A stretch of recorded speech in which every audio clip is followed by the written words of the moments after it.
Let's take a look at Schedule A, Itemized Deductions. Schedule A is going to look at the detailed itemized deductions that a taxpayer can take on their return to reduce their taxable income and thereby kind of lower their tax liability.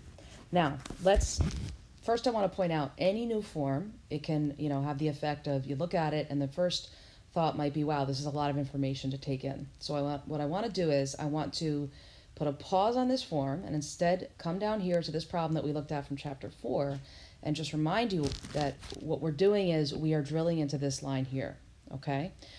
So you already have some starting knowledge going into this, and I want you to kind of take hold of that, take stock of that, and now we're going to build from here. So if you remember from chapter 4, what we did was we started out with gross income, and we had to kind of walk down and figure out the taxpayer's tax obligation.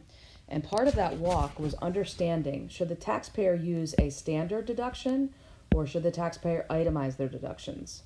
And in chapter 4, you weren't given sort of the buildup of this $23,000, for instance. You were simply given the $23,000. What we're going to do in this chapter is we're going to actually look at this $23,000 and how it's built up. If you recall, and just as a reminder, we would have chosen in this instance to go with the itemized deduction, right? Because the $23,000 is greater than $18,650. And what we want to do is we want to take the greater of the two numbers because this will drive our taxable income down further than the standard would, okay? Now, in order to even make this comparison, do we do the standard? Do we do the itemized? We have to go through this process of filling out this form and doing this sort of walk all the way down through these various buckets of itemized deductions. There are 6 buckets in total. There is medical and dental expense, taxes we pay, state and local taxes. We're going to look at that in a moment. We'll look at each of these buckets in a moment. Interest you paid, gifts to charity, casualty and theft losses, and then other, this category of other. And if you notice here, I'm just going to point out in advance, see the list in the instructions. So we're going to be pulling up the instructions with this exercise. I do want you to get comfortable looking up the instructions for any of these forms. They're a great tool and a great resource. Now, once we go through these 6 buckets, we're going to come down to line 17, which is the basically the total itemized deductions. You can see the title over here. The total itemized deductions. So this number right here would have been the $23,000 from the example with Jeremy, okay? In order to get this number here, we have to kind of look at each of these categories individually, and that is what we're going to do with the exercise that I have laid out for you in Blackboard, and I've got that here. Okay, so if we look at just the starting facts, and I've got a few of them listed here on the right, and then the form on the left. What I'm asking you to do is really simply take these facts and layer them into the form, into the appropriate place. Okay, this is really, I'm not asking you to go back and verify these facts.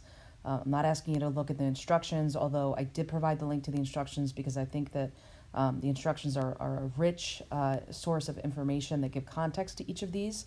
So for instance, when I provided for you the starting fact, medical expenses in excess of insurance and other sources of $8,000, if you're curious, well, what medical expenses are included, go into the instructions and check that out. It is an interesting, you get a real world flavor from the instructions of common types of expenses that the IRS has seen. For the most part, this is an exercise that is meant to encourage you to get used to the form, kind of break it open a little bit, and see how these kind of individual computations work.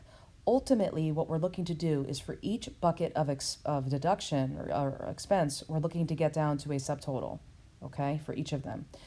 And what we want to do is we want to get down to a grand total number down here. That's the final sort of sum total exercise sort of endpoint. And what I will mention too is I asked you to look at the list for instructions to see if the diamond ring that was lost in the past year is something that could be deducted. You're going to have to look in the instructions for that. Okay, so you can see here Form 1040 Schedule A is the third link from the bottom. The second link from the bottom is Form 1040 Schedule A instructions, and then the extra credit exercise is on the bottom. So take a shot at this. If you have questions, please email me. I wouldn't expect this to take any longer than an hour. If it did, definitely shoot me questions if you're stuck on anything in particular, and I hope this gives you a good intro to the Schedule A and itemized deductions. Thank